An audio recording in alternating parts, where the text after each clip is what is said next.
आज हम लोग ये सबमिट कर रहे हैं on the new labour codes. Purpose conference का ये है कि जो भी लॉज में चेंजेस हुए हैं उसके बारे में हम अपने मेंबर्स को अवगत करा सकें। साइट्स रिमोट लोकेशन में होती है, उनको टेनेमेंट्स वगैरह प्रोवाइड करने पड़ते हैं। तो ये टिपिकलिटी जो है इसके बारे में और अभी समझने की कोशिश कर रहे हैं।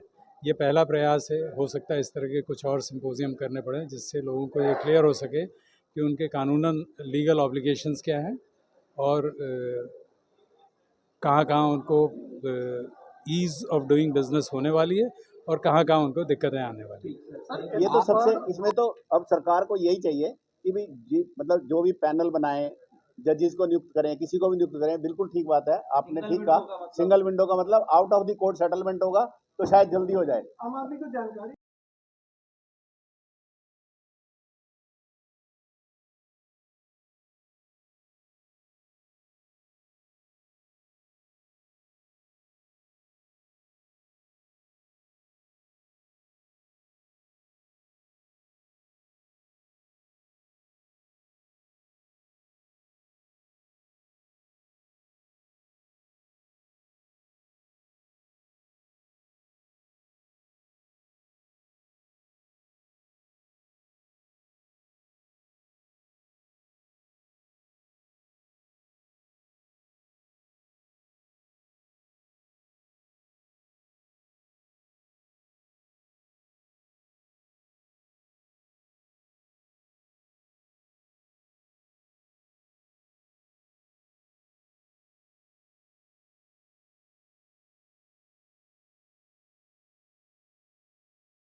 Builder association of India (BI) की ओर से आज नई दिल्ली के भारत मंडपम में आयोजित वार्षिक बिजनेस मीट में भारत सरकार से एक अलग से मंत्रालय बनाए जाने की मांग की गई।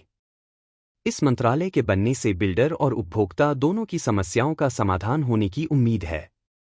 इस दौरान न्यू लेबर कोड और कंस्ट्रक्शन सेक्टर पर इसके प्रभाव विषय पर एक सम्मेलन भी हुआ, जिसमें वक्ताओं ने सरकार द्वारा प्रस्तावित 4 नए लेबर कोड के प्रभावों के बारे में अपने विचार रखे। सम्मेलन को भारत सरकार के पूर्व लेबर कमिश्नर डॉ ओंकार शर्मा ने मुख्य वक्ता के रूप में संबोधित किया। उन्होंने नए लेबर कानून के लागू होने के बाद श्रमिकों और मजदूरों को मिलने वाले फायदों और नुकसान पर बात की। साथ ही निर्माण क्षेत्र से जुड़े लोगों पर इसके प्रभाव पर भी चर्चा की। नॉर्थ बीआईआईएमएम उपाध्यक्ष राजीव गोयल ने उम्मीद जताई कि नए कानून आने के बाद कंस्ट्रक्शन बिजनेस से जुड़ी कंपनियां अपने कर्मचारियों को और अधिक सुविधाएं दे पाएंगी। सेमिनार में दिल्ली सरकार के deputy labour commissioner Shashi Bhushan और LEX एलायंस के managing partner advocate Jitesh Pandey ने भी अपने विचार रखे। टेक्निकल सेशन में code on industrial relations, occupation safety, health और working conditions code, code on wage, कानूनी नियमों में मुख्य बदलाव और वर्कफोर्स क्लासिफिकेशन पर लेबर कोड के प्रभाव जैसे जरूरी मुद्दों पर चर्चा हुई। दिल्ली सरकार के संयुक्त श्रम आयुक्त डॉ रति सिंह फोगाट ने 4 नए श्रम कानूनों के अनुपालन और कार्यबल वर्गीकरण पर विस्तार से प्रकाश डाला। कार्यक्रम का संचालन सुप्रीम कोर्ट की वकील डॉ शुचि भारती ने किया। कार्यक्रम में हरियाणा बीआई के स्टेट चेयरमैन प्रेम खमेसरा, बीआई के पूर्व अध्यक्ष राम निवास गुप्ता, नॉर्थ बीआई के उपाध्यक्ष Ram Avtar, Lal Chand Sharma, trustee Amit Pasricha, state chairman Delhi BAI Ved Khurana, पूर्व चेयरमैन दिल्ली और chairman CPWD and PSU coordination committee आदि उपस्थित रहे। नमस्कार, मेरा नाम राजीव गोयल है। मैं बिल्डर्स एसोसिएशन ऑफ इंडिया का immediate fast vice president north हूँ। आज हम लोग ये सबमिट कर रहे हैं on the new labour codes. Purpose conference का ये है कि जो भी लॉज में चेंजेस हुए हैं उसके बारे में हम अपने मेंबर्स को अवगत करा सकें। क्या चेंजेस आए हुए? जी, चेंजेस आए हैं जिसमें BC जो हमारे पुराने 29 लॉज थे उनको मर्ज करके 4 कोड में डाल दिया गया है। उसकी डेफिनेशंस में बहुत ज्यादा कंसिस्टेंसी आई है। पहले क्या था कि किसी कोड में किसी एक्ट में कोई डेफिनेशन थी, किसी एक्ट में कोई डेफिनेशन थी, उसको हमें सरकार ने इन 4 कोड्स के माध्यम से सिंप्लीफाई किया है। और कहना चाहूँगा कि as a contractor and as a association member, हम जितने भी हमारे कॉन्ट्रैक्टर भाई हैं, वो सब अपनी जो लेबर है उनके साथ में उन सब के लिए अच्छे से अच्छा करना चाहते हैं। उनका पीएफ और ईएसआई कवरेज पूरी तरह से करना चाहते हैं, लेकिन जो लॉज में कमियां हैं स्पेसिफिक टू आवर इंडस्ट्री, उसके कारण हम ये पूरी नहीं कर पाते हैं। उम्मीद है कि नए कोड आने पर ये जो इसका इम्प्लीमेंटेशन है वो आसान होगा और हम अपने वर्कर्स को और सुविधाएं दे पाएंगे। पहले जो लेबर लॉ था उससे क्या नुकसान हो रहा था या नुकसान नहीं हो रहा था, जो लेबर है उसको उसका बेनिफिट नहीं पहुंच पा रहा था। इससे उसको ज्यादा बेनिफिट मिलेगा? जी, और ये मैं कहना चाहूंगा कि हम जितने भी हमारे कॉन्ट्रैक्टर भाई हैं वो सभी चाहते हैं कि जो लेबर उनके लिए काम कर रही है, क्योंकि हम उन्हीं के बेस पे सारा काम कर पाते हैं, तो हम चाहते हैं कि उनके उनके भले में या उनके रख रखाव में या उनकी सुविधाओं में कोई कमी ना हो। लेकिन कानून ऐसे थे कि पैसे भी खर्च हो जाते थे और उनको बेनिफिट नहीं पहुंच पाता था। और हम ला अबाइडिंग नहीं होंगे तो सरकार भी देखो उसमें तो अपना अपना नजरिया है देखने का, इसको कैसे देखते हैं। सरकार ने कानून बनाया तो इम्प्लीमेंट करने के लिए बुलाया है और उसको लेकर के सरकार को एक पहल करनी चाहिए। सबसे बड़ी समस्या हमारी यहाँ पर है कि जो हमारी कंस्ट्रक्शन लेबर है वो बहुत माइग्रेटरी नेचर की है, बहुत लिमिटेड समय के लिए आती है और कुछ भी आगे होता तो रोस्टर चेंज हो जाता है, साइड पे चली जाती है। एक तो उसके जो बेनिफिट उस दौरान एक्रू करते हैं वो उन तक पहुंच नहीं पाते हैं।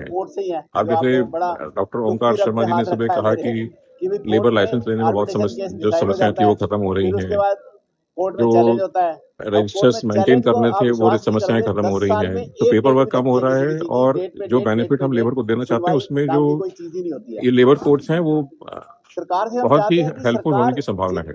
ये नए मेरे से कह रहे थे कि भी ये एक तरह से कहा जाए तो ये लेबरों के लिए ज्यादा फायदेमंद होगा और साथ साथ इससे फायदा बिल्डर भी होगा। हमें फायदा ये होगा कि हमें पेपर वर्क कम करना पड़ेगा और हम अपने काम पे ज्यादा ध्यान दे पाएंगे। लेकिन मैं आपको जो बेनिफिट लेबर को पहुंचना है वो आसानी से पहुंच पाएगा। 15 साल के भी जिसमें और कुछ नहीं है, कभी सुनवाई नहीं हुई, कभी जज बदल गया, कभी कुछ हो गया और 15 साल से भी चल रहे हैं वो। अगर सरकार इसकी तरफ थोड़ा सा ध्यान दे और एक 34 को ये खत्म करें, और खत्म करने का मतलब क्या है, आर्बिट्रेटर उन्होंने अपॉइंट किया, उसने अवार्ड किया, फिर उसको चैलेंज करने का मतलब नहीं है। चलो चैलेंज करें तो कोर्ट को थोड़ा ध्यान देना चाहिए हमारी तरफ।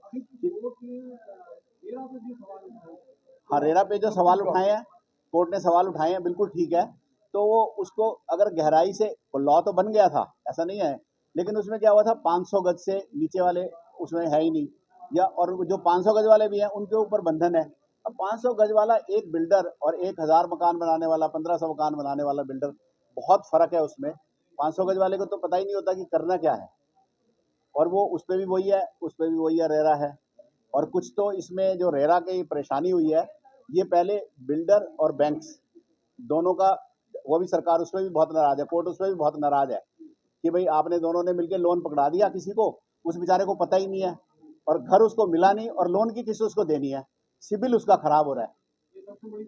ये बहुत बड़ी समस्या है। और ब्रदर, जिनकी जीवन भर की पूंजी लगी होती है मकान पे, वो लोग भी जूझ रहे हैं उससे सबके। अच्छा, फिर उसमें एक सिविल खराब हो जाता है, आपको कोई और लोन नहीं मिलता।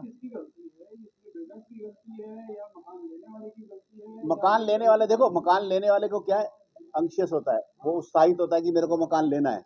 कुछ उसको बिल्डर समझाता है भाई तू ले ले, तेरे को पैसे नहीं देने, जब तक तेरे को हम पोजेशन नहीं देंगे तब तक तेरे से पैसे कोई नहीं मांगेगा। वो बैंक भी समझा देता है जी ले लो, साइन कर रहे होते हैं। अगर मैं गारंटी करता हूँ यहाँ जितने भी लोग खड़े हैं, अगर आप पूरा का पूरा उनका बैंक का पेपर पढ़ लोगे ना तो कभी साइन नहीं करोगे। मतलब नेक्सस मैं तो नहीं कहना चाहता नेक्सस है, पर है तो सही आप जो कह रहे हो। नहीं, कोर्ट में ना जाने के लिए हाँ बिल्कुल क्रिएट कर सकते हैं। हाँ हाँ,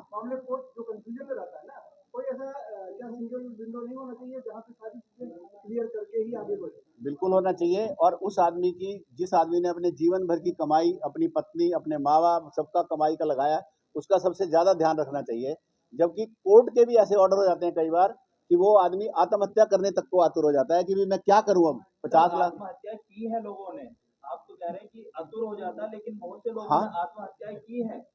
ये तो सबसे, इसमें तो अब सरकार को यही चाहिए कि भी मतलब जो भी पैनल बनाए, जजेस को नियुक्त करें, किसी को भी नियुक्त करें, बिल्कुल ठीक बात है, आपने ठीक कहा। सिंगल विंडो का मतलब out of the court settlement होगा तो शायद जल्दी हो जाए। आम आदमी को जानकारी नहीं होती है, उसको जो कोई जो बताता है वही हो जाके फंस जाता है। हाँ, तो कोई ऐसा मतलब फिल्टर हो जिसके आगे जाके तो क्या इस जो आज ये प्रोग्राम हुआ है तो क्या इसमें ये मांग रखी जाएगी? नहीं, आज इसमें अभी तक तो हमारे एजेंडा में नहीं थी, लेकिन आप लोगों से बात करके हम अपनी जो अपना जो भेजेंगे उसमें हम ये बिल्कुल करेंगे। Thank you. को क्लियर नहीं है, लेकिन अभी जो थोड़ा बहुत हम लोगों ने एक्सपर्ट से सुना है तो उससे ये लग रहा है कि सरकार की तरफ से जो कानून बनाए गए हैं उसमें इस पर्टिकुलर एम्प्लॉयमेंट कैटेगरी एम्प्लॉयमेंट की जो टिपिकलिटी है उसको ध्यान में अभी और सरकार को रखना ज़रूरी है, क्योंकि जैसे एक इंडस्ट्री के अंदर होता है एम्प्लॉय को एम्प्लॉय किया जाता है, वो लॉन्ग टर्म के लिए होता है, उसका परमानेंट एम्प्लॉय होता है, एम्प्लॉयमेंट होता है, मंथली सैलरी होती है। लेकिन यहाँ पे तो आदमी कई दफ़े ऐसा भी होता है कि एक दिन पहले हायर किया, वो एक दिन बाद काम किया और उसके अगले दिन चला गया।